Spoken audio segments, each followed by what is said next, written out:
Bonjour tout le monde. Merci d'être là en grand nombre pour notre webinaire du Front commun sur le prochain élargissement de la consigne. Je vous présente rapidement le déroulement. Donc, on va avoir Karen Ménard, notre directeur, qui va vous parler brièvement du Front commun puis de la raison pour laquelle on a organisé ce webinaire-là. Ensuite, on va avoir deux présentations de Alexis Eisenberg d'abord, ensuite de Michel Despatie. On va conclure avec une période de questions dont la durée va varier là, selon le temps qu'on a avec les présentations. Puis ensuite, ça va être ça. Donc, sans plus tarder, je vous présente brièvement nos deux intervenants, puis je vais laisser la parole à Karel. Donc, on a Alexis Eisenberg qui travaille depuis une dizaine d'années dans le secteur de l'économie circulaire. Il a notamment occupé les postes de consultant spécialisé en stratégie et développement durable au bureau de Montréal chez Deloitte Canada et Raymond Chabot Grant Thornton, puis a agi en tant que conseiller à la présidence de la Société d'État Recyc Québec jusqu'à décembre 2021. Depuis 4 ans, il travaille depuis Paris et Bruxelles en tant que directeur pour la France et les pays francophones au sein de l'organisation internationale ReLoop, qui a pour mission d'accélérer l'économie circulaire dans le secteur des emballages, notamment à travers les systèmes de consignes pour réemploi et recyclage. ReLoop travaille en concertation avec les gouvernements, les acteurs de l'industrie, les municipalités et les ONG afin d'engager des politiques publiques ambitieuses et performantes. Notre second intervenant, Michel Despatie, est épicier de quatrième génération et propriétaire du métro Plus Despatie à Laval. Ayant appris les rouages du métier dès son jeune âge, il s'est joint officiellement à l'entreprise familiale en 1995. Fier promoteur et détaillant propriétaire, il s'implique activement au sein de l'Association des détaillants d'alimentation du Québec, l'ADA, où il est président depuis 2021. Donc, je vais laisser la parole à Karel Ménard qui va nous présenter brièvement le Front commun et un peu plus pourquoi on a réuni ces intervenants-là là, autour de la question de la consigne. Merci. Merci. Une dernière précision, Karel, si vous avez, durant le webinaire, vous avez des questions, vous pouvez les laisser directement dans le chat. On va les recueillir au fur et à mesure des présentations, puis on va pouvoir les poser pour vous à la toute fin. Bon, merci beaucoup Jérémy pour cette introduction. Donc, mon nom est Karel Ménard, comme ça a été dit. Je suis directeur général du Front commun québécois pour une gestion écologique des déchets. Le Front commun est un organisme sans but lucratif national spécialisé en gestion des déchets qui existe depuis 1991. On a également depuis un peu plus d'un an le statut d'organisme de bienfaisance. Donc, on travaille sur tous les dossiers qui ont une incidence nationale, les dossiers en gestion des matières résiduelles ou des dossiers pour lesquels nos membres nous invitent à participer. Et de ce fait, on a environ 130 membres qui sont répartis sur l'ensemble de la province. Vous le savez tous, au niveau de la consigne, le 1er mars 2027, on en sera à la troisième phase, en fait, à l'implantation de la troisième phase de la consigne, de la modernisation de la consigne, qui va viser essentiellement les contenants de boissons prêtes à boire faits en produits multicouches et aussi en verre, donc notamment les bouteilles de vin de la Société des alcools du Québec. Pourquoi on fait un webinaire sur ce qui va arriver au niveau de la troisième phase dans un an presque exactement? C'est que le verre notamment représente des enjeux particuliers au niveau de la manutention, de l'entreposage et de la récupération en général. Donc, c'est pour ça qu'on on a demandé à deux spécialistes, Alexis Eisenberg, qui d'ailleurs est en direct avec nous de Paris en France, qui va nous faire un portrait de la consigne européenne avec un point de vue aussi sur le Québec. Et aussi, on a Michel Despatie, comme ça a été dit, qui est aussi président de l'Association des détaillants d'alimentation, qui est aussi propriétaire d'un magasin métro à Laval. Donc, sur ce, je cède la parole à Alexis Eisenberg. Merci beaucoup, Karel. J'espère qu'on m'entend bien. Bien. Alors, je vous partage la présentation. C'est visible? Parfait. C'est visible, Karel? Oui, c'est bon, on voit bien, Alexis. Merci. Alors, bonjour à tous. Donc effectivement, je travaille donc pour ReLoop. Ça a été bien présenté par Jérémy. Donc ReLoop existe depuis maintenant 10 ans. On est une petite équipe internationale d'une dizaine de personnes à travers le monde. On travaille donc effectivement sur les sujets de l'économie circulaire dans le secteur des emballages et sur 5 programmes de recherche tout particulièrement. Le premier sur les systèmes de consignes. Et vous m'excuserez, ma présentation est en anglais, mais vous inquiétez pas, je fais toute la présentation en français, bien évidemment. Les systèmes de tri des déchets, que ce soit ce qu'on appelle les ordures ménagères, mais également les emballages, le contenu recyclé dans les emballages, comment c'est calculé, quels sont les points de calcul des contenus recyclés dans les emballages, donc toute la question méthodologique. Et puis, on a un programme lié au réemploi, les fameux contenants à remplissage multiple, les CRM. Voilà les différents modèles opérationnels et économiques autour des CRM. Et on a un programme de recherche assez transversal qui est sur la mesure. Donc comment finalement en termes de données, de qualité des données, de transparence des données, on est en capacité d'analyser les performances de ces systèmes, mais aussi les politiques publiques et leur efficacité. Donc, on produit beaucoup d'informations. Donc, on a à peu près une centaine de rapports sur ces sujets qui sont disponibles sur notre site web relooplatform.org. On achète aussi beaucoup de données pour comprendre les mises en marché en termes d'emballage par pays. Donc, on a de la donnée sur environ 200 pays. Alors, on n'a pas nécessairement de la donnée au niveau provincial, mais on a de la donnée au niveau entier pour le Canada, par exemple, pour les États-Unis.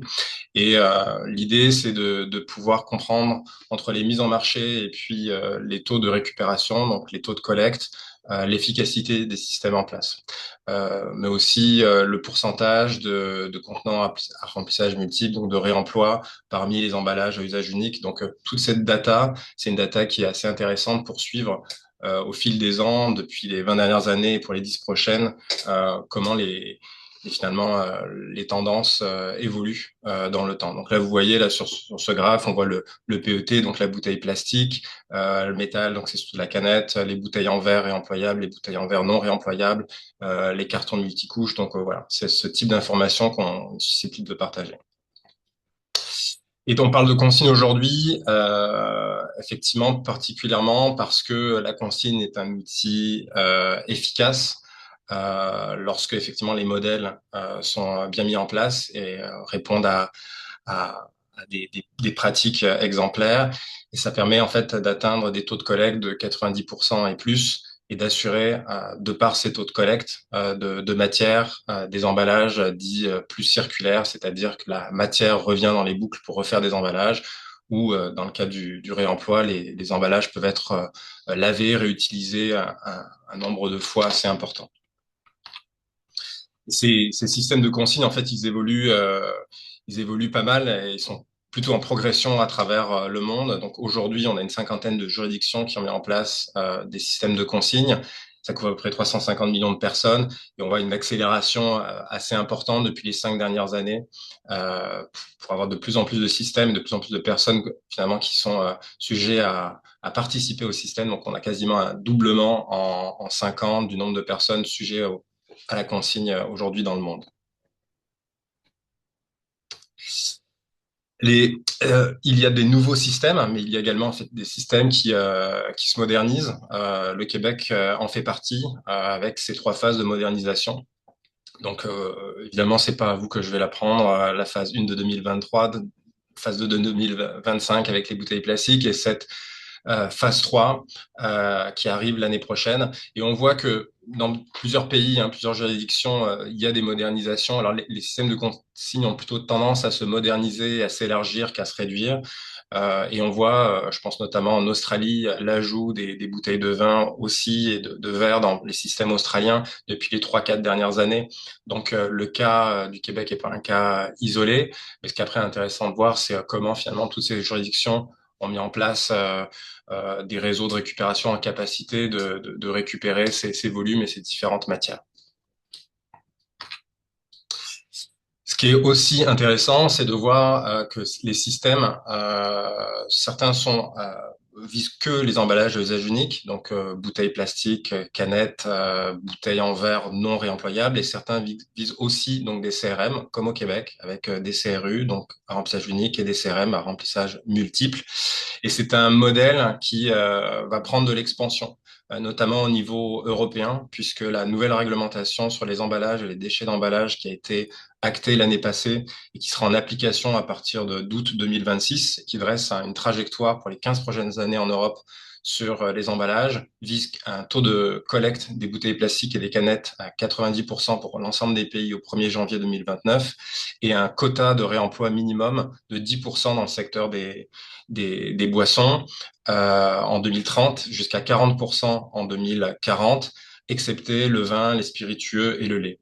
Et ça veut dire quoi? Ça veut dire que les systèmes en fait de consignes vont devoir travailler des synergies financières, des synergies opérationnelles pour être en capacité de gérer ces emballages à usage unique et ces emballages à usage multiple. Et des synergies, il en existe notamment dans les nouveaux systèmes qui se mettent en place.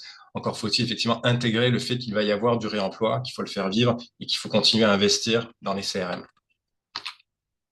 Donc en Europe, vous voyez 18 systèmes aujourd'hui en place, donc depuis 1984 jusqu'à aujourd'hui. Les derniers en date, l'année passée, l'Autriche, la Pologne, et puis des nouveaux systèmes qui sont nés, le Portugal, la Turquie, la Grèce.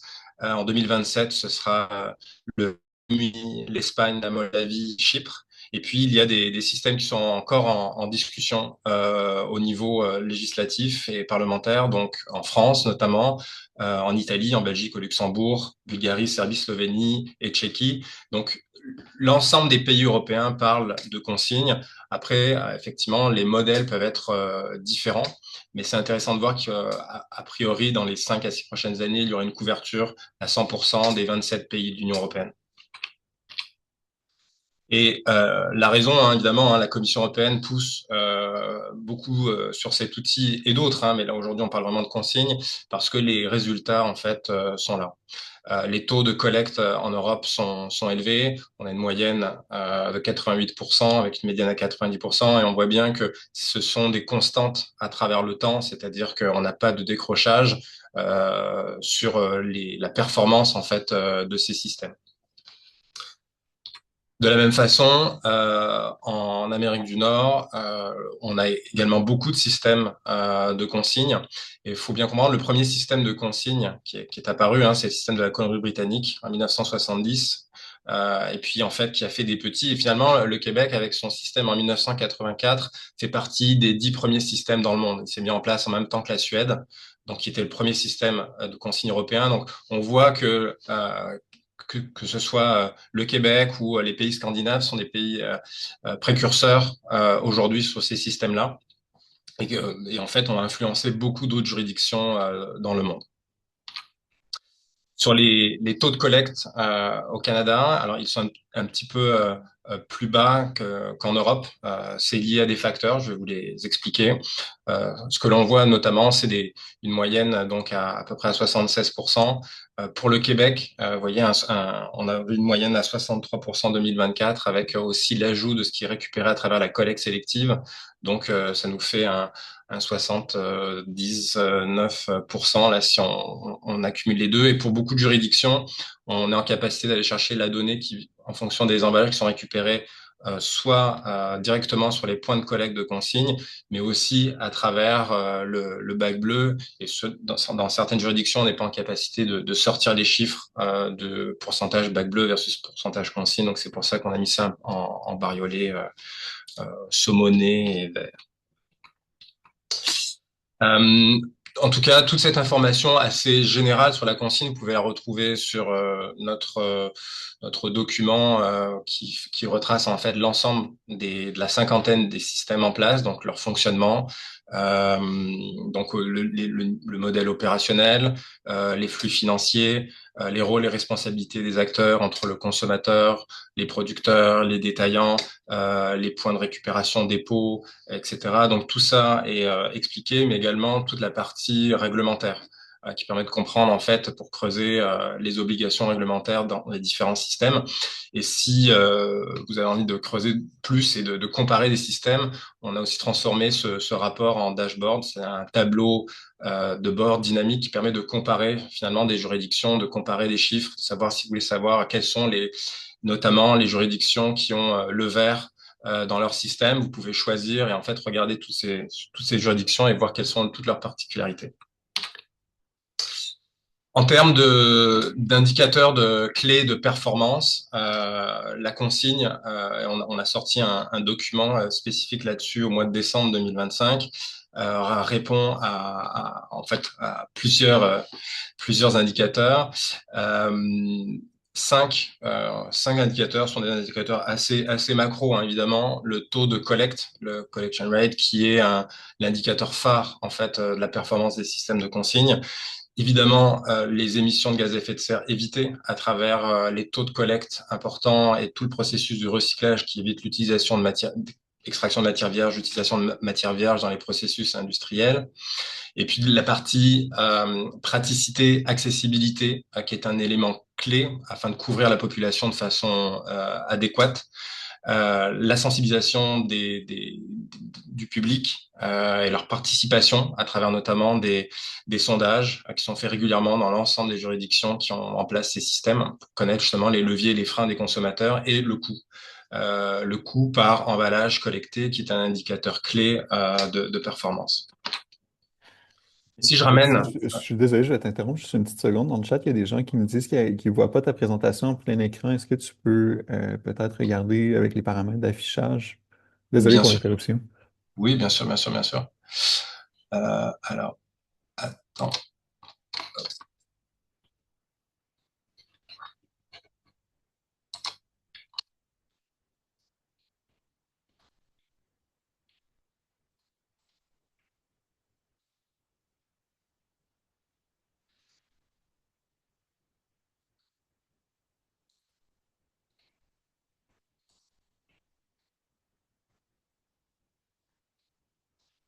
Est-ce que... C'est qu'on voit, on indique dans le chat qu'on voit ton mode présentateur. Ah, on voit mon mode présentateur. OK. Alors, attends, je vais recommencer. Désolé.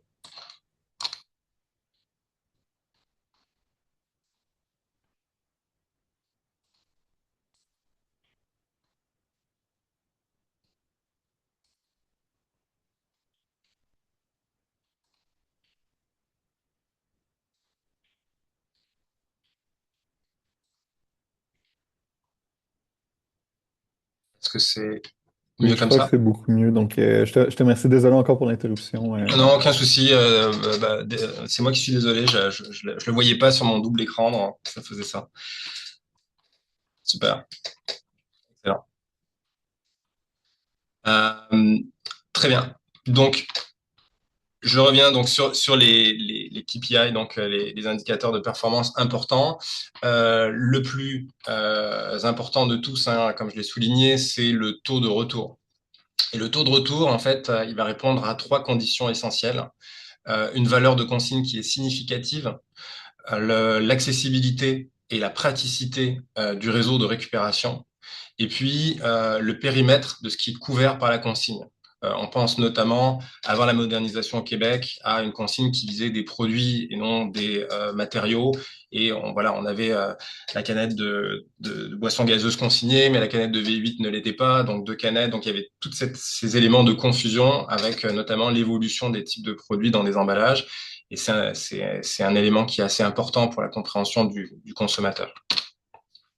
Et d'ailleurs, le consommateur, il le rappelle assez facilement, hein, dans l'ensemble donc des analyses faites à travers le monde, hein, sur les sondages, les analyses de consommateurs, des analyses de comportement consommateur. On retrouve en termes de participation des éléments qui sont de l'ordre des leviers. Donc évidemment l'incitatif économique de récupérer son montant de consigne, des points, l'impact positif, le sentiment positif, voilà, de faire un geste environnemental avec un niveau, je dirais, de confiance dans le système qui est toujours élevé à travers les systèmes de consigne. Et puis aussi des éléments qui peuvent faire un effet de frein lorsque le réseau, l'accessibilité est plus difficile, avec un manque de points de retour, avec de l'attente, avec des machines qui sont fermées, qui fonctionnent pas, avec justement ce que je disais, des valeurs de consigne qui ne sont pas adéquates, qui sont trop faibles, ou de la confusion dans le périmètre de ce qui est visé ou pas. Donc ça, ce sont des éléments qui ont plutôt tendance à être un frein à l'utilisation des systèmes de consigne. Donc il faut les garder en tête. Et évidemment, il y a des stratégies pour augmenter la participation faciliter le paiement, avoir justement ces valeurs de consigne plus importantes, et puis évidemment travailler sur l'accessibilité, la praticité des points de retour, que ce soit en magasin ou hors magasin.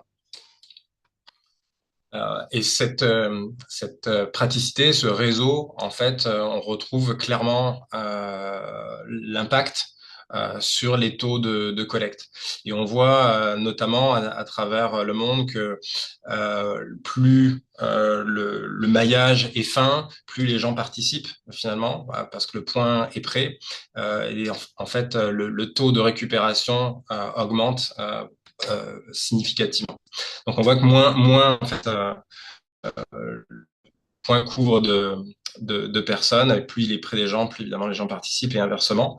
Et un cas particulier que je voulais souligner, c'est le cas de la Californie, où on voit notamment un taux de collecte qui a décroché, donc qui est passé de quasiment 73% à 56% en 10 ans. Pourquoi? Tout simplement parce que il y a eu notamment une vague de fermeture de points de dépôt de 2600 à 1300 points de dépôt. Et suite à cette fermeture de points de dépôt, il y a eu un manque d'accessibilité des citoyens, et du coup, le taux de collecte a chuté drastiquement. Et on voit effectivement qu'il y a plusieurs modèles. Il y a les modèles retour magasin, des modèles qu'on va retrouver principalement en Europe, mais aussi dans l'ancien modèle du Québec. Et puis des modèles dits hybrides et avec dépôt. Il y en a beaucoup, notamment en Amérique du Nord, en Australie. Et ce sont des modèles qui ont des taux de récupération un petit peu plus faibles, mais ça ne veut pas dire que parce qu'ils sont hybrides, ils sont nécessairement plus faibles. On voit qu'il y a des modèles hybrides qui ont des taux de récupération comparables à des modèles avec retour seulement chez les détaillants. Donc, tout est une question de maillage et de périmètre, de périmètre d'emballage visé, de paramètres économiques, valeur de la consigne, etc. Donc deux exemples en termes de valeur de consigne qui ont fait la différence en Alberta et en Oregon. Donc on voit en Alberta le fait d'avoir relevé notamment la consigne de 5 sous à 10 sous en 2008 a eu un effet très important sur les canettes de boissons gazeuses. Les canettes de bière étaient déjà à 10 sous, donc on voit un maintien autour de 85-90% de taux de collecte. En revanche, les canettes de boissons gazeuses qui étaient, elles, à 5 centimes, tournaient plutôt autour de 75%, et on fait un bond de 10% de taux de collecte supplémentaire suite à cette modernisation de la valeur et uniformisation de la valeur. En Oregon, même chose, un passage de 5 sous à 10 sous et un bond de 10% sur le taux de collecte. On voit le décrochage Covid, mais quand même, l'effet est majeur pour réinciter les gens à participer. Et c'est souvent aligné d'ailleurs avec aussi la valeur en fait du centime qui a tendance à décroître avec le temps. Donc c'est tout à fait normal d'avoir des valeurs de consigne qui évoluent dans le temps. Et pour finir, effectivement, le Québec aujourd'hui va bientôt entamer sa dernière phase de modernisation. Donc beaucoup de questions, mais ce qui est essentiel, je pense, de garder en tête, c'est ces trois sphères qui permettent à avoir des taux de retour. Donc le principal indicateur de performance d'un système de consigne élevé. Nous, effectivement, c'est notre réflexion. C'est est-ce qu'aujourd'hui, le 10 centimes est suffisant pour atteindre des taux de collecte de 90%. Pour comparaison, 10 centimes, aujourd'hui, c'est à peu près 6 centimes d'euros, et les systèmes européens n'ont pas de consigne inférieure à 10 centimes d'euros. Donc là, le miroir, ce serait 15 centimes minimum aujourd'hui au Canada, sachant que le niveau de vie et le salaire médian canadien est supérieur au salaire médian des pays du centre ou de l'est de l'Europe. Donc effectivement, la valeur aujourd'hui de la consigne au Canada et au Québec est une consigne de niveau relativement faible, compte tenu qu'on souhaite avoir cet incitatif à avoir des taux de retour de 90%. La praticité et l'accessibilité, c'est un élément clé, surtout dans un modèle qui transite vers du retour au détaillant, donc avec un nombre de points extrêmement fort, extrêmement maillé sur l'ensemble du territoire, avec moins de points de récupération, mais des points avec les consignations plus, en capacité d'aller chercher des plus gros volumes. Donc c'est sûr que aujourd'hui l'équilibre est en fait est à trouver pour justement s'assurer que l'ensemble de la population est couverte, que les détaillants sont bien supportés par rapport que ce soit les petits, les moyens et les gros détaillants soient bien supportés entre justement ces points de capacité gros volume de type dépôt et la récupération qui se fait en magasin. Donc c'est un élément crucial en fait qu'il n'y ait pas de décrochage et que les détaillants soient soutenus dans toute cette transition parce que l'effort est important. Et voilà, la troisième phase en fait, avec notamment le verre, va amener aussi, je pense, des réflexions assez fortes sur les volumes, les matières et ce modèle hybride qui va devoir supporter les quatre flux de matière. Euh, L'innovation, évidemment, il y a beaucoup de choses, on n'y pense pas nécessairement, mais les points de retour en sac, les solutions amovibles pour les festivals, les outils digitaux, la récupération à la maison lorsqu'il y a de la livraison à la maison de nourriture, etc. Donc il y a aussi toutes sortes de possibilités d'innover dans les systèmes de consigne aujourd'hui, et c'est des éléments à regarder justement pour aller chercher notamment des consommateurs qui voilà, ne vont pas nécessairement faire le geste ou n'y voient pas un élément positif. Donc, il faut essayer d'aller les chercher. Il y a plein de choses pour pouvoir aller les chercher. En termes de couverture, bon, côté matériaux, effectivement, pour le Québec, c'est très large puisque l'ensemble des matériaux du secteur des boissons est visé. En termes de produits, nous, effectivement, on se pose la question du lait en magasin. Ça reste aujourd'hui quelque chose de plutôt rare dans les systèmes de consigne. L'Allemagne, la Croatie l'ont mis en place récemment, notamment dans les magasins. On n'a pas encore vraiment de retour de cette expérience-là, mais sinon, le lait est récupéré notamment et particulièrement dans les dépôts. Donc, lorsqu'on est dans des magasins euh, finalement hors revente de denrées alimentaires, il y a moins de sujets, mais effectivement voilà, ça c'est une question que l'on a. Et puis en dernier lieu, évidemment le support au réemploi. Je parlais des synergies économiques et opérationnelles pour supporter les CRM. Il y a aujourd'hui notamment de plus en plus de fonds qui permettent à travers la REP de supporter donc le réemploi. Donc, ce sont des pourcentages, en fait, des éco-contributions, des producteurs qui sont dédiés finalement au réemploi.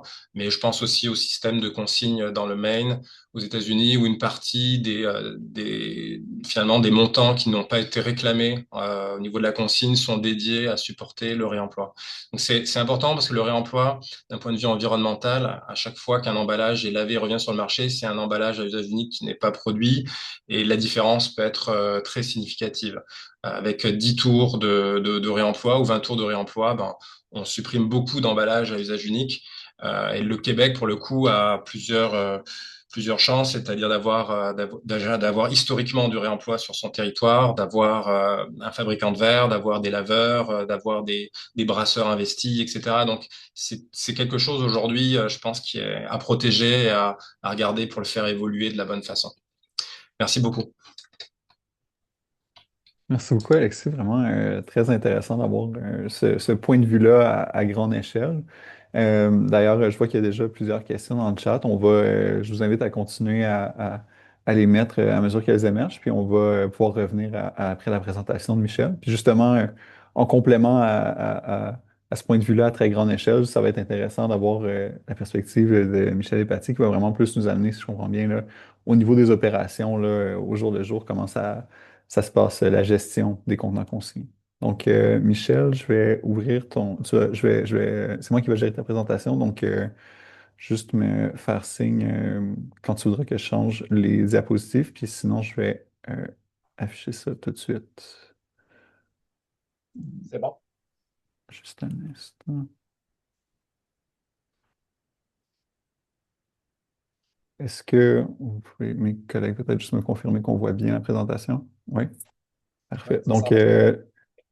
je te laisse aller, Michel. Voilà. Je vais juste te Parfait. mettre à l'avant pour tout le monde. Ah, vous m'entendez bien? Oui, on t'entend. Bon, ben parfait. Ben, merci Jérémy. Puis merci Alexis pour cette belle présentation. Très, très intéressant. Aussi d'un point de vue aussi dans le monde, avec tout ce qui se passe avec le système de consigne là, qui est en train de se préparer ailleurs que dans notre province. Ben, je me présente Michel Despatie. Je suis propriétaire d'un supermarché d'alimentation de grande surface, troisième plus grand supermarché métro au Québec.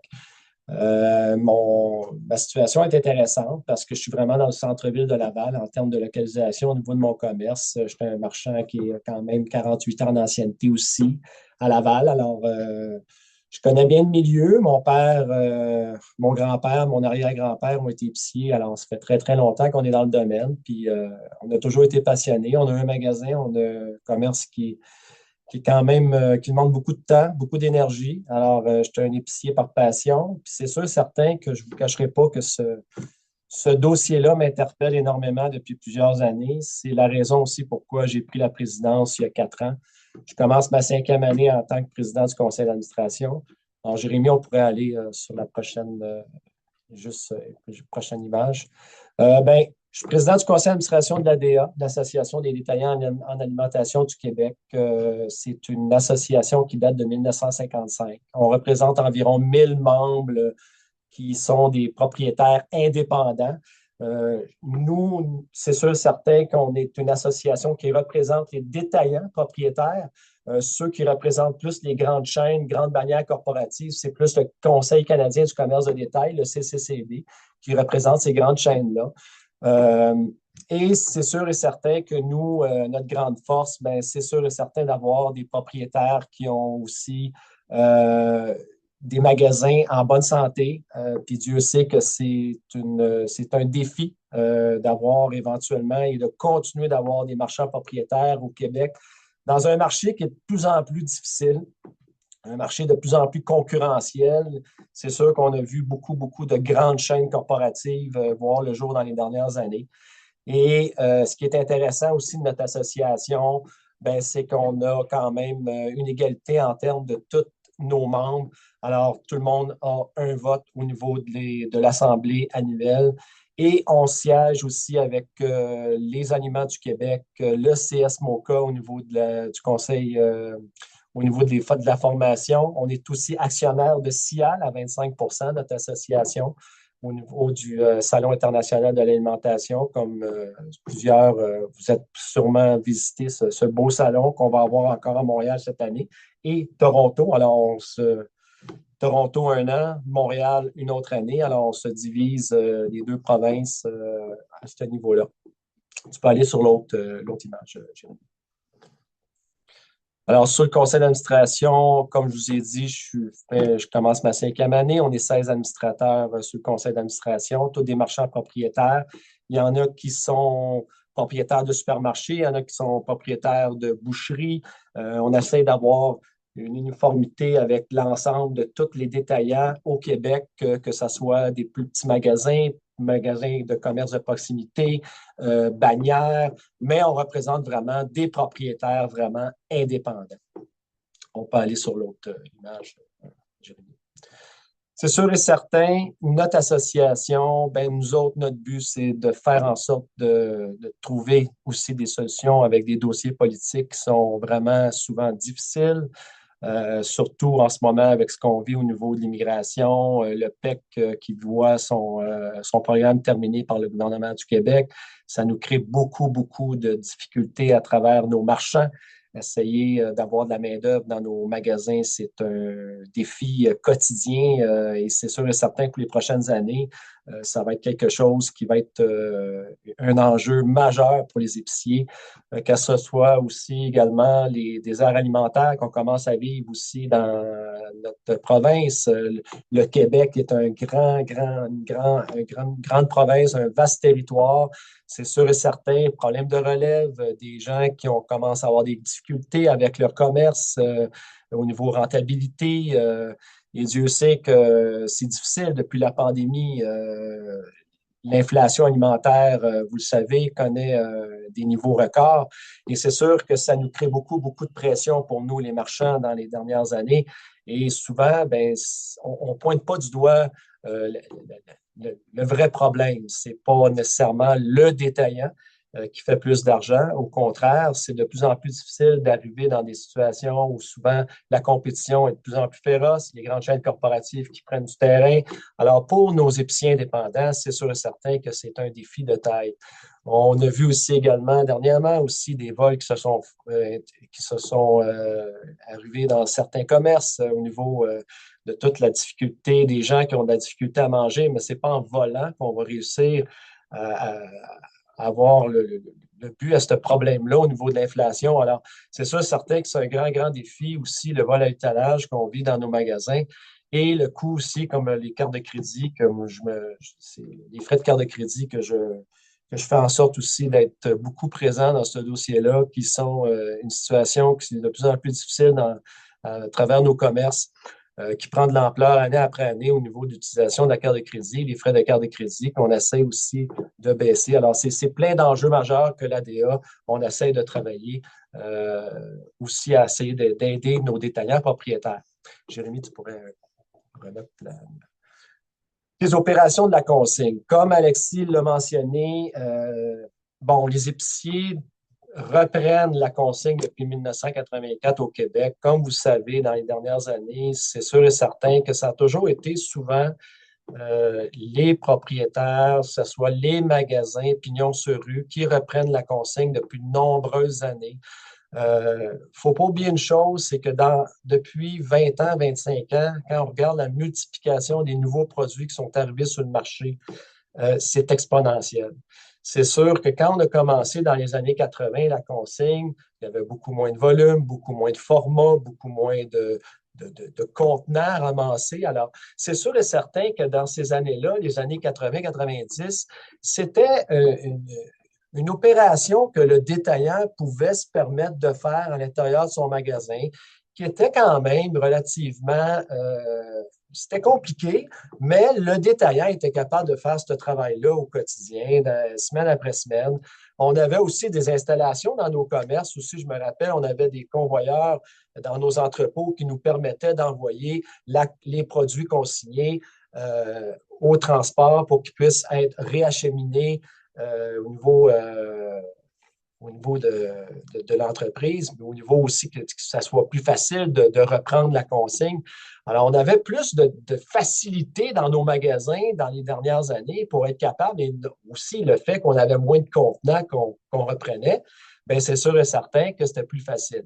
Quand est arrivé les années 2000, tranquillement, bien là, c'est sûr et certain qu'on a eu une augmentation fulgurante de tous les nouveaux contenants qui sont arrivés sur le marché. Et là, c'est là que ça commence à être de plus en plus difficile pour les détaillants. C'est sûr et certain que la consigne a toujours été amenée sur les boissons gazeuses à l'époque. Alors, on reprenait les CRM qui étaient toutes les bouteilles de bière, les produits en aluminium aussi au niveau qui était aussi le CRM, bien, je veux dire, le CRM, c'est la bouteille brune, okay, comme vous savez, qu'on reprenait à l'époque, okay, qu'on était capable de refaire sur des palettes et d'acheminer ça après ça au transport quand les brasseurs venaient nous porter la marchandise, que ce soit également les produits d'aluminium, également de boissons gazeuses, qu'on était capable à l'époque de donner également à travers nos machines récupératrices à l'intérieur de nos magasins, où ce qu'on avait quand même des volumes beaucoup plus petits qu'aujourd'hui. La phase 2 qui est arrivée au mois de mars dernier avec le plastique, c'est sûr et certain que ça a amené une situation de plus en plus complexe dans nos magasins. La difficulté qu'on a, ben, c'est sûr et certain, c'est au niveau de l'entreposage. L'entreposage qui est un défi de plus en plus important pour les détaillants. Manque d'espace, aussi également pour les employés qui puissent aussi faire en sorte de tout s'occuper de toute cette logistique-là dans nos entrepôts. Et ça commence à être de plus en plus difficile pour le détaillant de répondre à cette demande-là. Et c'est sûr et certain qu'il ne faut pas oublier une chose, la reprise du plastique, on parle d'environ 4 à 5 fois de plus, 4 à 5 fois de plus de contenants qu'on reprend dans nos magasins. Alors, c'est là l'enjeu qui est de plus en plus complexe pour nous en magasin. Et comme vous voyez des photos en ce moment avec des comptoirs de courtoisie qui sont rendus avec des contenants. Là, c'est sûr et certain qu'avec tout le plastique et tout ça qu'on reprend, le nombre de volumes qui s'est augmenté, on n'a pas nécessairement le nombre de machines dans nos entrées de magasins va être capable de reprendre tout ce volume-là. Puis c'est sûr et certain que moi, dans ma situation, avec le volume que j'ai en magasin, avec le nombre de clientèle aussi, quand on parle d'environ des magasins qui tournent entre 18 et 22 000 transactions semaine, bien, c'est sûr et certain que ça crée des volumes exponentiels à travers nos entrées, à côté de nos courtoisies. Et c'est là l'enjeu qui est de plus en plus difficile. Tu peux aller à l'autre slide, Jérémy. Alors, c'est sûr et certain que la QRCB, ce qu'elle a fait dans les dernières années, quand on regarde le nouveau système de consigne élargie, bien, c'est sûr et certain que nous, ce qu'on recherche, c'est de regrouper les détaillants autant que possible, puis de faire en sorte de faire que la consigne soit plus retournée nécessairement au magasin, mais d'amener le consommateur au centre de consignation, au centre de consignation plus. Et c'est là un peu le but de tout ça. C'est sûr et certain qu'à la phase 3 qui s'en vient dans un an, quand je regarde au 20 février maintenant, ben, on est le 26 aujourd'hui, mais en date du 20 février, on a 133 lieux de retour qui sont en opération au Québec sur 400. Alors, pour les détaillants, pour nous, ça nous inquiète. On n'arrivera pas à 400 en 2027. C'est sûr et certain qu'on va devoir, on espère que les centres de consignation vont pouvoir s'accélérer de plus en plus pour être capables de faire en sorte que les détaillants puissent se regrouper avec ces centres-là et de faire en sorte d'amener nos consommateurs à ces centres-là qui vont être capables d'avoir, disons, une expérience beaucoup plus intéressante que venir rapporter ça à l'intérieur de nos magasins où ce que nous, de plus en plus, ça devient une complexité au niveau de nos opérations de plus en plus importante. Tu peux aller à l'autre slide aussi. Alors, la troisième phase, c'est sûr et certain qu'avec le VAC s'en vient le multicouche. De mon côté également, moi, je travaille avec un projet pilote avec GVA Environnement depuis un an, avec un kiosque extérieur. Je peux vous dire une chose, que ce kiosque-là est beaucoup plus avantageux quand on regarde des kiosques qui sont actuellement, surtout dans des endroits en région où il n'y a pas vraiment de centre de consignation qui vont venir s'installer, bien, ces kiosques-là vont pouvoir répondre aux besoins de la clientèle et d'amener plus facilement la reprise de tous ces contenants-là au niveau de la consigne parce qu'on va être capable de beaucoup mieux gérer la consigne à l'intérieur de ces endroits-là. Les centres de consignation, centres de consignation plus, je peux vous dire une chose, par contre, ce qu'on aurait préféré au Québec, c'est que les centres de consignation plus se développent davantage qu'avoir des centres de consignation qui sont un petit peu plus petits au niveau de essayer de construire ces nouveaux emplacements-là. Il n'y a pas assez de centres de consignation, à mon avis, plus. Les consignations plus ont des machines beaucoup plus imposantes. Ils ont des machines intelligentes, c'est capable de mieux reprendre les contenants beaucoup plus facilement, beaucoup plus rapidement que d'avoir des centres de consignation qui sont un peu plus petits avec des machines, des machines récupératrices où ce qu'on doit remettre les contenants un par un. Quand on regarde Machinex, quand on regarde Tomra, qui ont quand même des solutions intéressantes en termes technologiques, ils ont des belles machines, les Mac Container ou les machines Tomra. Tu as juste à mettre ton sac, que peut-être que tu as 200, 300 produits, tout mélangés. Ça s'en va dans les machines tout automatisé en l'espace de 10 secondes, vous êtes capable de tout reprendre la marchandise, puis le consommateur a quand même une expérience beaucoup plus intéressante que d'amener un contenant individuel un par un. Alors, de mon côté, je pense que c'est là la clé. Et c'est sûr et certain, la troisième phase, ben, c'est sûr que c'est un enjeu majeur de ne pas avoir vraiment du verre et du multicouche de lait qui vont rentrer dans les supermarchés d'alimentation. Juste d'ailleurs, je suis en train de regarder avec GVA Environnement de repartir mon kiosque extérieur qui a été arrêté pendant presque 8 mois pour de multiples raisons. Et on a fait des tests avec des pintes de lait. Alors, on me dit tantôt que la senteur, c'était très, très, très difficile juste avec 5 pintes de lait. Alors, imaginez du volume de multicouches qui rentre dans des magasins d'alimentation. Ça risque de... Puis pour avoir visité des centres en Colombie-Britannique avec l'ADA, avec aussi à l'époque où ce qu'on a été capable de voir des environnements où ils reprennent toutes les matières. Je peux vous dire une chose, c'est que ça amène, disons, des situations vraiment difficiles en termes de salubrité. Et c'est ce qu'on ne veut pas dans nos magasins. C'est sûr qu'en termes d'espace, en termes de logistique qu'on a à l'intérieur de nos entrepôts, mais c'est sûr que ces deux matières-là, le verre et le multicouche, nous font on est extrêmement pessimiste de voir qu'on va être capable de reprendre cette matière-là adéquatement. Puis, on aimerait mieux que ça aille plus dans les centres de consignation et dans les kiosques extérieurs pour avoir une meilleure salubrité dans nos magasins, de ne pas avoir de situations difficiles. Alors, veut pas, c'est un enjeu majeur qu'on risque de voir dans les prochaines, dans la troisième phase. Tu peux aller dans l'autre. Alors, la voie de passage pour 2027, ben, c'est sûr et certain, le but, c'est de recouper le maximum de détaillants alimentaires au site modernisé. Alors, c'est ça le but ultime.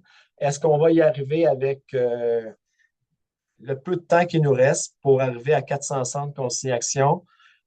C'est sûr que ce qu'on veut aussi, c'est d'avoir aussi une collaboration efficace et transparente avec la QRCB, les récupérateurs et consignation pour faire en sorte qu'on ait aussi un succès dans cette voie de passage-là qui s'en vient en 2027 parce que sinon, on ne réussira pas à faire en sorte que le taux de récupération puisse continuer dans la bonne direction. Puis ce qu'on ne veut pas aussi, c'est de faire en sorte que le consommateur soit un peu découragé de la situation puis qu'il ne soit pas bien servi à l'intérieur de nos magasins parce que pour un détaillant, c'est pas notre core business de faire, excusez l'anglicisme, c'est pas notre travail nécessairement d'être capable de reprendre toutes ces nouvelles matières-là et de prendre le nombre de produits de récupération dans les prochaines années.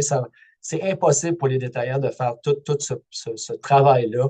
Alors, le nombre de contenants est rendu exponentiel et c'est sûr et certain qu'on veut pas vraiment avoir à reprendre du verre et des cartons de lait en 2027. Alors ça, c'est là aussi l'enjeu important. Puis c'est là qu'on demande aussi à la QRCB dans les dernières semaines aussi, puis de faire en sorte d'accélérer tout ce développement des centres de consignation et centres de consignation plus pour 2027 pour que ça soit un succès dans le futur parce que c'est sûr que pour le détaillant, c'est pas une situation qui est favorable de reprendre ces nouvelles matières-là.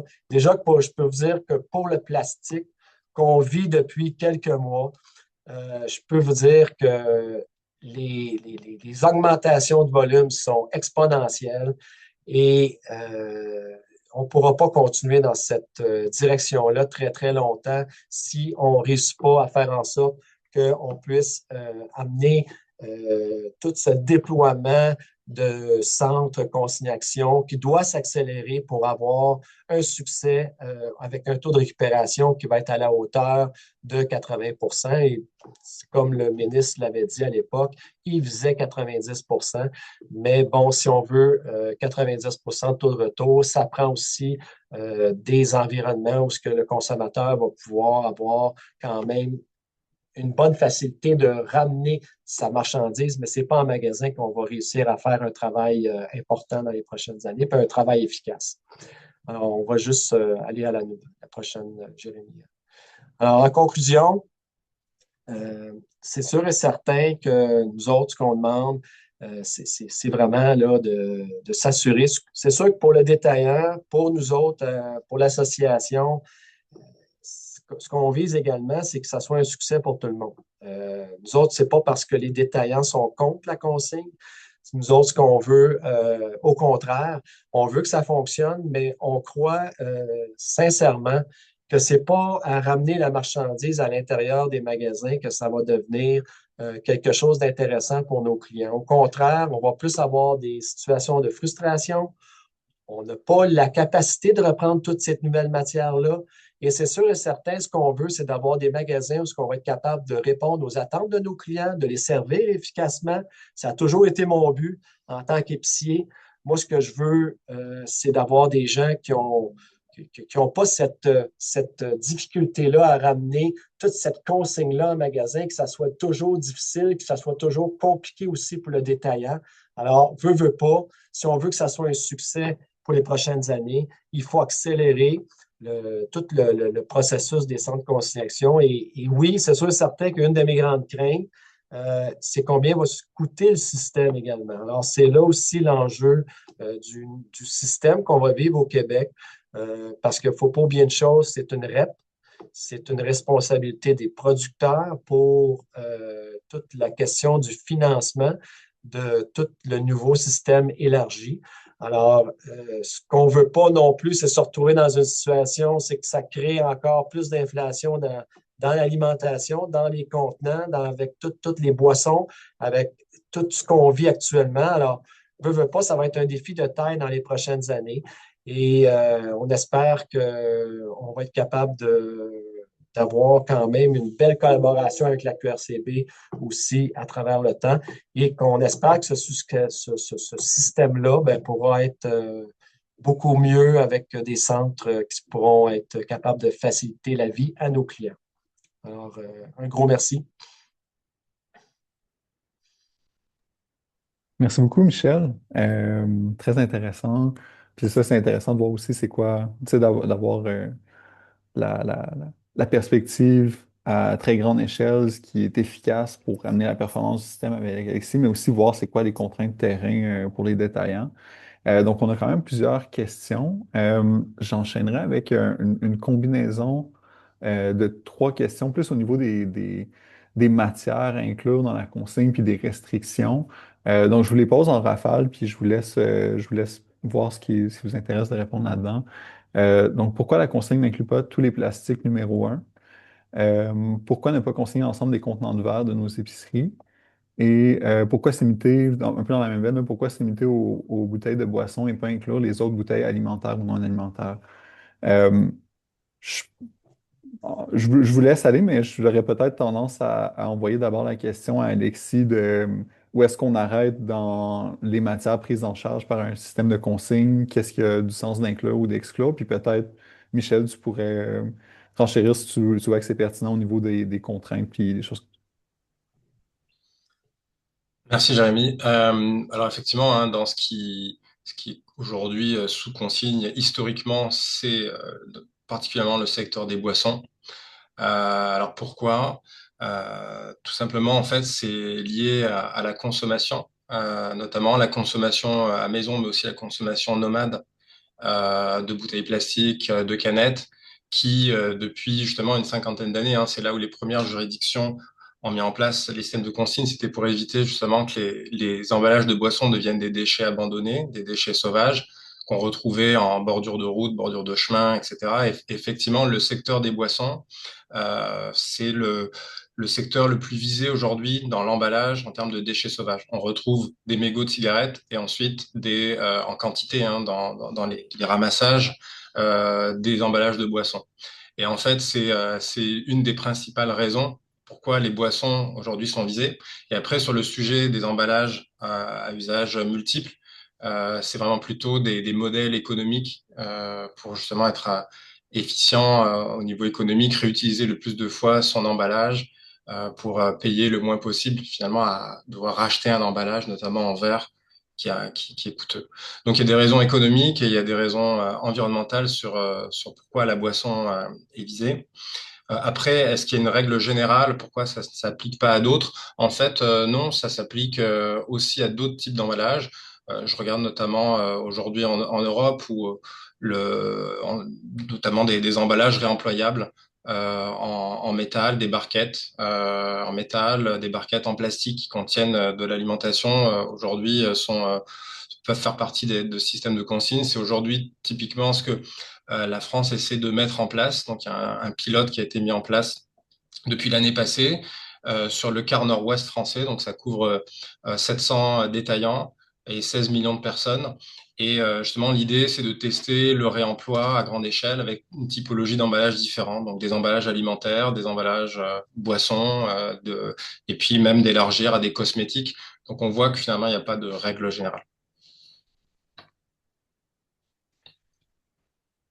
Et moi, c'est ce que je peux renchérir également. Ben, c'est sûr et certain que quand on regarde le nombre de produits qu'on a dans nos supermarchés, quand on est rendu avec des produits d'environ entre 27 et 35 000 produits listés dans nos magasins, c'est sûr et certain qu'on ne peut pas nécessairement tout reprendre cette marchandise-là, puis de tout consigner, toutes les matières du jour au lendemain. Comme vous avez expliqué également, pour les détaillants qui reprend la consigne depuis de nombreuses années, bien, c'est sûr et certain que on reprenait tout ce qui était boisson à l'époque. Puis il ne faut pas oublier une chose également, il y avait beaucoup moins de volume, il y avait beaucoup moins de nouveaux contenants, de nouvelles catégories qui sont arrivées dans les dernières années, également dans tout l'ensemble de toutes les boissons. Quand on regarde maintenant tout ce qui se passe dans toutes les catégories de boissons qu'on a, que ce soit le sans-alcool, les mocktails, les seltzers, les alcomaltes, tout ce qui s'est développé aussi dans les 10-15 dernières années, c'est exponentiel. Alors, veut pas, on ne peut pas, avec un supermarché d'alimentation, reprendre toutes ces nouvelles matières-là de façon, puis de prendre après ça, d'essayer de reprendre d'autres contenants, du verre ou d'autres catégories de plastique, d'autres catégories autres que des boissons, parce que veut pas, juste ce qu'on prend en ce moment, c'est un défi. C'est un défi pour un détaillant. On manque déjà d'espace énormément dans nos magasins pour être capable de répondre à cette demande-là. Et veut pas, je peux juste vous dire une chose, actuellement, le consommateur souvent trouve ça difficile des fois de ramener l'ensemble de tous ces contenants juste de boissons. S'il faudrait qu'il ramène tous ces contenants au complet de toutes les autres catégories dans des machines récupératrices, un par un, aussi, ça aussi, c'est l'autre problématique. Aussi, il ne faut pas oublier une chose.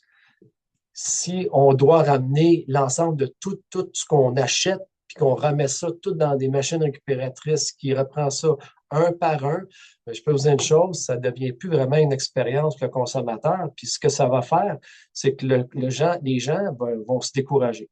Les gens vont jeter la marchandise. Les gens ne ramèneront plus la marchandise.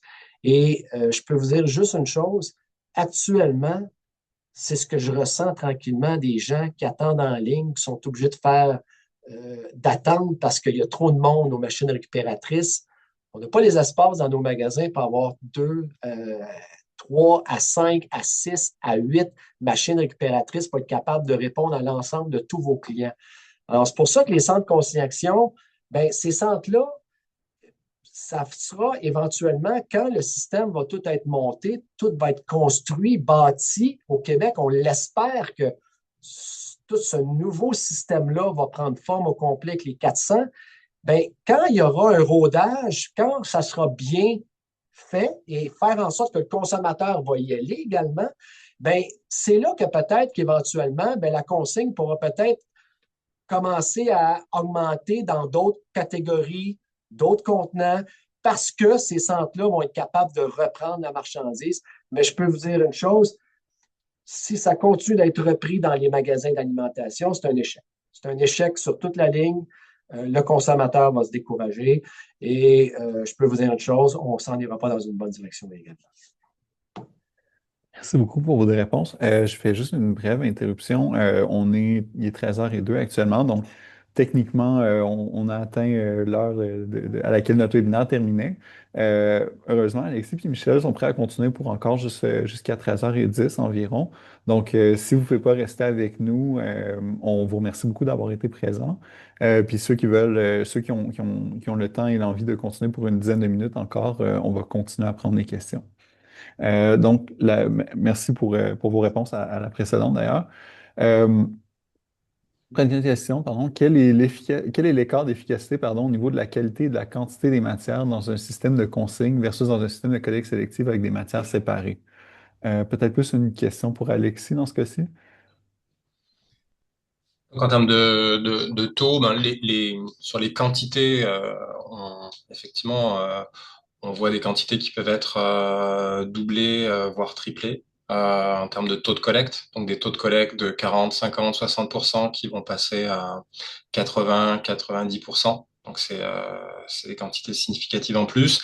Et en termes de qualité, évidemment, à partir du moment où les matériaux sont collectés séparément, et ne sont pas mélangés entre l'alimentaire, le non alimentaire, avec tout ce processus. Et puis dans les bacs, il y a aussi un pourcentage de contamination, donc de choses qui ne devraient pas aller au bac, qui devraient aller à la poubelle. Donc voilà, à travers finalement le processus de tri en centre de tri, la qualité aujourd'hui peut être moindre. Ça dépend évidemment toujours du niveau d'équipement des centres de tri, mais tous les centres de tri ne peuvent pas avoir la capacité d'être suréquipés. Donc, on retrouve effectivement un intérêt, notamment pour les metteurs en marché et les recycleurs, à avoir le plus de matière possible, de la meilleure qualité possible. Donc, aujourd'hui, c'est typiquement ce que permet la consigne. Je ne sais pas si Michel, tu voulais rajouter quelque chose à ce niveau-là, sinon on peut aller à la prochaine question aussi. Non, c'est correct. Non, OK, c'est parfait. Alexis a bien fait ça. Donc, est-ce que le gouvernement devrait faciliter les opérations de consigne et de collecte sélective? Est-ce que les associations de commerçants et détaillants font pression sur leurs députés? Est-ce que vous faites une forme de représentation politique quelconque, Michel?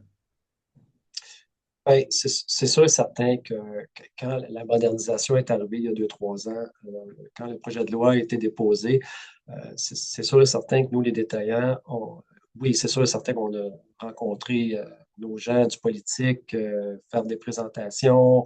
On a demandé aussi à tous nos députés également de venir. On a fait des invitations, on les a invités dans nos magasins, venir voir nos entrepôts, venir voir les emplacements qu'on a pour reprendre la marchandise, la problématique qu'on a sur nos opérations. Euh, Aussi la difficulté également d'être capable aussi dans les prochaines années de reprendre toutes ces nouvelles matières-là. On a fait ces présentations-là, bien sûr, parce que, je pense que c'est un beau système qui est en train de se bâtir au Québec. Euh, Moi, ce que j'aurais aimé, je vais être franc avec vous, c'est que j'aurais aimé que le chantier soit beaucoup plus avancé, soit beaucoup plus en opération qu'aujourd'hui pour être capable de répondre à cette demande-là. Parce que là, ce qui arrive, c'est qu'on a trop de détaillants qui sont temporaires actuellement pour reprendre la marchandise. Et actuellement, ce que ça crée, c'est que ça crée un peu de frustration avec l'ensemble de nos consommateurs on n'a pas vraiment les installations, puis on n'est pas capable de répondre adéquatement à tous les nouveaux contenants, puis tout le nouveau volume qui arrive en place, qui arrive de façon très, très rapidement. Alors, veut pas, oui, c'est sûr que toutes les deux matières, le verre et le multicouche, je peux vous dire une chose, c'est que ça, c'est pour ça que le ministre aussi le repousser en 2027 parce qu'ils se sont bien rendus compte aussi au ministère, on avec toutes les représentations qu'on leur a mentionnées, que pour le détaillant, reprendre ces deux matières-là, c'est une situation qui va être excessivement difficile. Alors, veut pas, oui, on a fait quand même un grand, grand bout de chemin à travers ça. Et on espère que ça pourra ça pourra continuer de cette façon-là également. Merci beaucoup. Je me permets peut-être d'élargir un peu la question. Alexis, est-ce que c'est un phénomène, ce que Michel il décrit au niveau de phase d'élargissement de la consigne, tout ça, est-ce qu'à l'international, c'est des phénomènes qu'on a retrouvés aussi? C'était pas dans la question, mais je me permets quand même l'interrogation. C'est juste que c'est pertinent. Oui, oui, c'est ce que Michel souligne, c'est un élément très important. Effectivement, hein, sur les cartons multicouches, l'enjeu n'étant pas nécessairement le volume ou le matériel, mais vraiment le sujet du lait. Ça, je pense que c'est vraiment un sujet à creuser profondément. Le lait n'étant pas une boisson, mais le lait est un aliment. Donc, ça veut dire on est dans le vivant. Effectivement, je crois que ça mérite vraiment de creuser la question sincèrement avant d'intégrer le lait en 2027, au regard des expériences internationales, au regard de la capacité réelle des détaillants. Et je suis tout à fait d'accord avec Michel, c'est-à-dire que la bouchée est grosse. Alors effectivement, on peut se dire que c'est un élargissement en transition qui aura pris 4 ans, mais faut comprendre qu'on double le nombre d'emballages, il y a 100 000 tonnes de verre qui sont intégrées, donc c'est tout à fait normal en fait que ceci se déploie aussi à cette vitesse-là. Et à l'échelle internationale, quand on regarde la modernisation du Québec, c'est une modernisation qui est assez impressionnante en termes de nouvelles infrastructures, d'investissements, de passage d'un modèle élargi sur tous les matériaux, etc. Donc, c'est un modèle qui est scruté dans différents pays. On regarde justement ce modèle en différents pays. En France, on regarde le modèle du Québec particulièrement. Donc, je pense la marche la marche est haute. Et c'est vrai que sur le verre, la question nous qu'on se pose, hein, évidemment, c'est sachant que dans un modèle hybride, il y a des points de dépôt avec des grosses capacités en termes de volume, il y a une personne dédiée, etc. La réflexion, c'est voilà, est-ce que sur ce modèle hybride, n'y a-t-il pas une capacité à limiter les volumes entrants dans les magasins? Dans certaines juridictions, le consommateur peut amener un maximum de X emballages quand il fait son épicerie. Et puis, en fait, il est dévié tout de suite vers les points de dépôt lorsqu'il a beaucoup plus de volume. Donc, quand il décide d'accumuler un sac de 300 canettes et d'y aller une fois par mois, il va directement au point de dépôt, il va plus chez son détaillant. Et en fait, tout ça s'intègre. Et en fait, le consommateur comprend que quand j'ai des gros volumes, quand j'ai beaucoup de bouteilles en verre, ça va vers le centre de consignation. Puis quand c'est de la petite routine journalière, là, l'épicier donne ce service de proximité finalement. Et voilà, il y a toute cette réflexion volumique. Je pense que ça sera intéressant de regarder au Québec l'évolution de cette réflexion dans la prochaine année. Mais je comprends très bien le défi. Et puis, pour connaître Michel, j'avais déjà vu l'investissement important depuis de nombreuses années dans son magasin sur le sujet. Donc, c'est pas un manque d'investissement de vouloir, c'est vraiment des capacités réelles. Oui, puis si je peux rajouter aussi, Alexis, ce que tu viens de dire, c'est qu'il ne faut pas oublier une chose. La manipulation du verre dans un magasin d'alimentation également, dans nos entrepôts, peut être énormément problématique. On peut se retrouver avec de la poussière de verre, des situations où on va devoir amener ça dans des bacs. Ça peut être à côté de produits alimentaires qui ne sont pas trop loin, des fois à cause du manque d'espace qu'on a dans nos magasins. Alors, ça peut être une situation qui peut être excessivement inquiétante pour la santé de nos consommateurs, également pour des problèmes qu'on peut avoir avec nos employés sur des cas de CNSST qui seraient quand même assez importants aussi, qu'on pourrait vivre aussi à l'intérieur de nos magasins. Mais aussi, le lait, ce qui nous inquiète dans tout ça, c'est toute la question de la salubrité. Quand je regarde déjà juste avec les boissons gazeuses, tout le liquide qu'on reçoit dans nos magasins et qu'on entrepose dans nos entrepôts, la senteur, que ce soit aussi plusieurs matières des fois qu'on reçoit qui ne sont pas lavées, qui sont sales, qui sont ça devient avec des sacs qui sont vraiment sales, ça coule. Le lait, qu'est-ce qui va arriver avec ça dans nos supermarchés d'alimentation, dans nos entrepôts? C'est excessivement inquiétant.